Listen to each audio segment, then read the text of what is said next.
Oh, Nervalette and Risley, they're here too!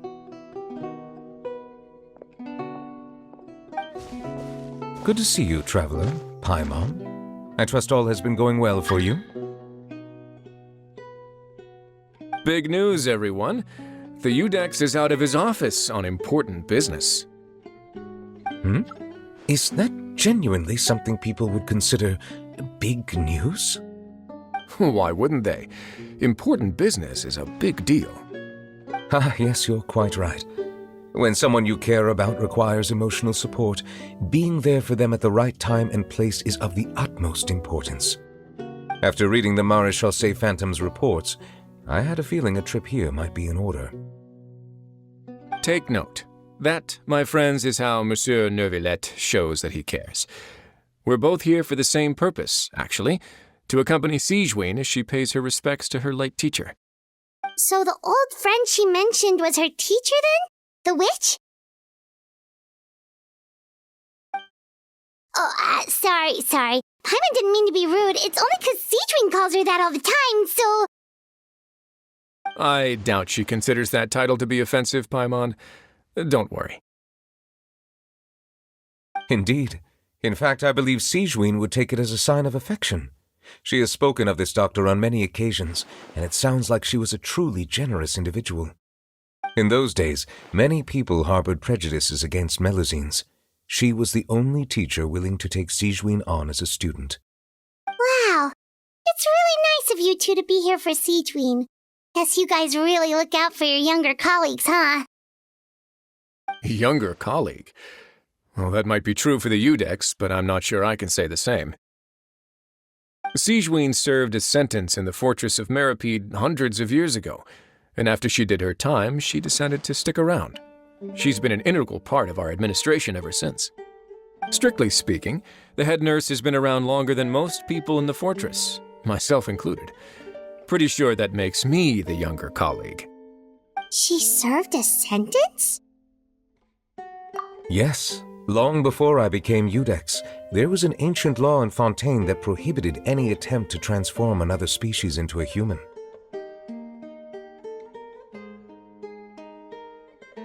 Initially, I and most researchers believed this law to have been imposed due to ethical concerns. But now, it seems more likely that the law was nothing more than an insurance policy, a way for Egeria to ensure that her people would remain insulated from the truth, thus enabling them to lead more straightforward, happier lives. Ignorance is bliss, as they say. Sigewinne had her reasons for choosing to obtain a human form, but the act was nonetheless in clear violation of the law. Could you tell us a little bit more about what happened back then? Certainly. Sigewinne does not object to her close friends learning about her history. In fact, I first learned of it myself because she confessed the truth to me of her own volition.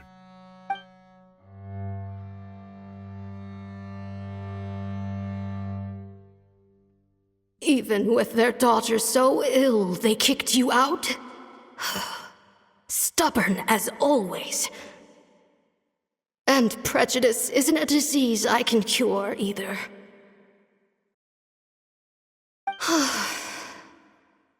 Shame that I don't have the energy to get over there. You're laughable, you old witch. You want to save everyone in Fontaine, but you can't even save the patient before you. Master, what are you... I discovered a strange disease, one I suspect that every Fontainian suffers from. But without witnesses or proof, no one will believe me. I had no choice but to experiment on myself to find a cure, but I hit a wall. And as you can see, it took a wretched toll on me. Then I'll find a cure for you, and then you can go cure her. There's no need. I am beyond saving now. There's nothing you can do. But, Master... As I said before, a doctor's duty is to treat whatever ailments they can. I know, but they don't trust me at all.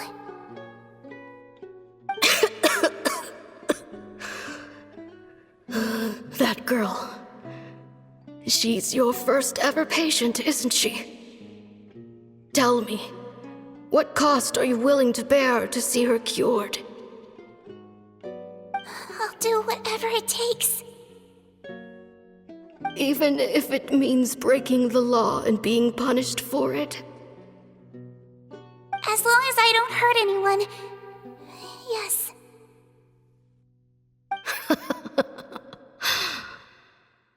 Spoken like a true student of mine. Then I shall make one more final gamble. And see my experiment through to its end. Leave me for now, and come back in 2 hours. If I am able to work this miracle, then I will have found a way to save all Fontanians, and I shall be able to help you treat that girl. If not, then it means there is one more disease in this world that I cannot treat. In that case, do not come looking for me. I will leave you a parting gift. An accidental discovery happened upon through my study of this strange disease. It has little use, but it will at least help you cure this one patient you can reach.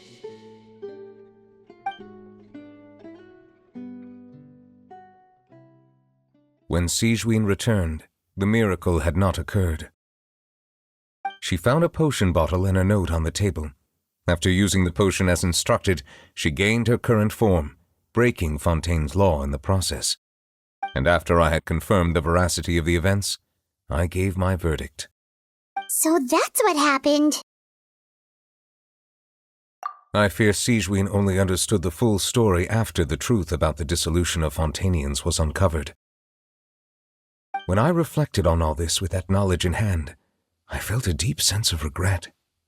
As I use the law to uphold justice, there are times when I cannot help but acknowledge its ruthlessness. After the final details of the events surrounding Sigewinne's transformation came to light, I checked several sources and, thankfully, the legal code does not require Sigewinne to shoulder any additional punishment. Wonder how she feels about all this. Since she invited you here, I imagine she intends to speak of these matters with you, no?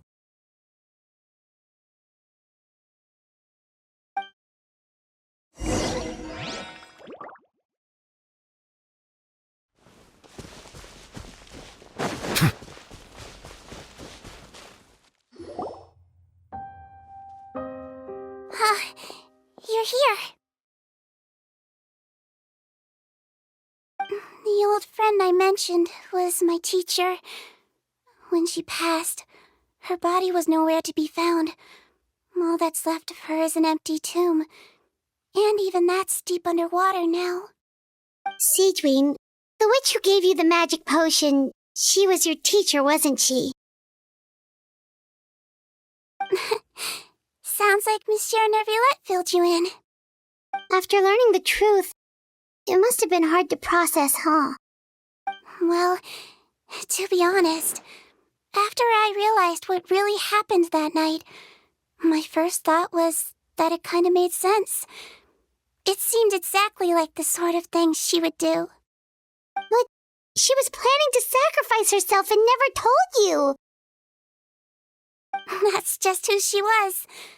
If lying is what it took to get a kid to take their medicine, then that's what she'd do. All right, but why did you turn yourself in? I broke the law, simple as that. My teacher made her choice, and I made mine. True. It's just the way Potton framed it when he was asking you all those questions, it made Paimon really mad. You're not like him at all, and everything Neverlet said confirms that.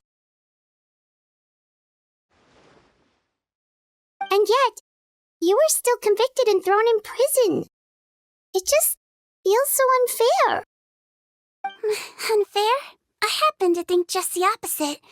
If I hadn't served that time, I'm not sure I would have been able to stay strong when he was questioning me. Well, what makes you say that? I knew you'd be curious.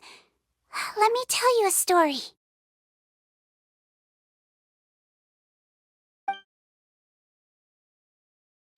The verdict came down. This Melazine is guilty. The Udex defended the authority of Fontaine law, but he did not confiscate the Melazine's medical kit. And so, the fortress of Meripede gained a new little doctor. She still wore her hood and raincoat, even though it never rained in the fortress. Perhaps thanks to her human appearance, no one refused her treatment. She treated more and more patients, and her sentence grew ever shorter. Finally, the people of the fortress could not live without her, and though her sentence ended, she did not leave them either. Then one day, she received an invitation from the outside world. The location seemed familiar, and when she arrived, an old lady was waiting for her. She saw right through the Melazine's disguise, but didn't reveal it. Instead, she asked a question. Tell me, why do you think you gained the respect of so many people, despite being a Melazine? Because I look like a human? It's been 50 years, Sigewinne, and you haven't aged a day. I think everyone knows you are not human.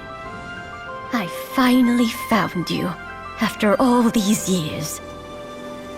I still remember, you know. It was you who saved me that night.